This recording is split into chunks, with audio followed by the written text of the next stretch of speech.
গেল দুটি ফুটবল বিশ্বকাপে কোয়ালিফাই করতে পারেনি 4 বারের বিশ্বকাপ জয়ী ইতালি। 2026 ফুটবল বিশ্বকাপ খেলা নিয়েও রয়েছে শঙ্কা। তবে ফুটবলের এমন হতাশা ও অনিশ্চয়তার মাঝে আশার সঞ্চার করছে ইতালি ক্রিকেট দল। 2026 টি-20 বিশ্বকাপ বাছাই পর্বে বুধবার স্কটল্যান্ডকে 12 রানে হারিয়ে বিশ্বকাপে খেলার দ্বারপ্রান্তে ইউরোপের দেশটি।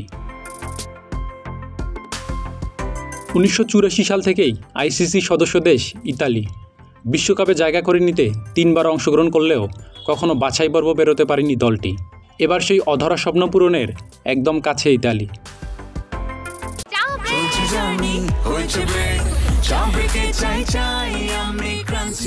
যে কোনো চা ব্রেকে বিস ক্লাব ড্রাই কেক, চায়ের সাথে আয়েশ। টি-20 বিশ্বকাপের বাছাই পর্বে ইতালির ম্যাচ বাকি আর একটি। ইউরোপ আঞ্চলিক বাছাইয়ের চূড়ান্ত পর্বে 5 পয়েন্ট নিয়ে টেবিলের শীর্ষস্থানে রয়েছে তারা। বাংলাদেশ সময় রাত 8টায় গ্রুপ পর্বের শেষ ম্যাচে আজ নেদারল্যান্ডসের মুখোমুখি হবে ইতালি। এই ম্যাচে জয় পেলেই বিশ্বকাপে প্রথমবারের মতো পা রাখবে ইউরোপের দেশটি। অল্প ব্যবধানে হারলেও রয়েছে সুযোগ।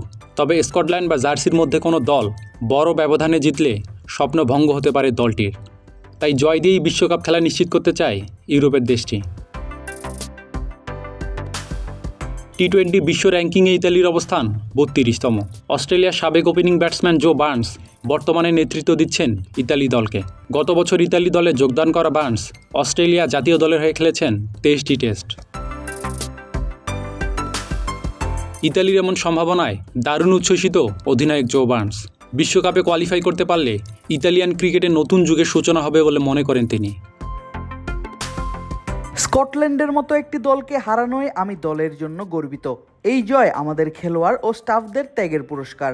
আশা করি ভবিষ্যতে অনেক বড় কিছু শুরুর একটি ধাপ হবে এটি। আমরা এখন খুব আবেগী অবস্থায় আছি। বিশ্বকাপের এত কাছে থাকা স্বপ্নের মতো। ভারত ও শ্রীলঙ্কায় আগামী বছর অনুষ্ঠিত হবে টি-20 বিশ্বকাপের 10ম আসরের। সেই বিশ্বকাপের মূল পর্ব খেলা থেকে আর মাত্র এক ধাপ দূরে ইতালি। ক্রিকেটে ইতালির রূপকথা দেখার অপেক্ষায় পুরো ক্রিকেট বিশ্ব। আরমান হোসেন, ক্রিক ফ্রেঞ্জি।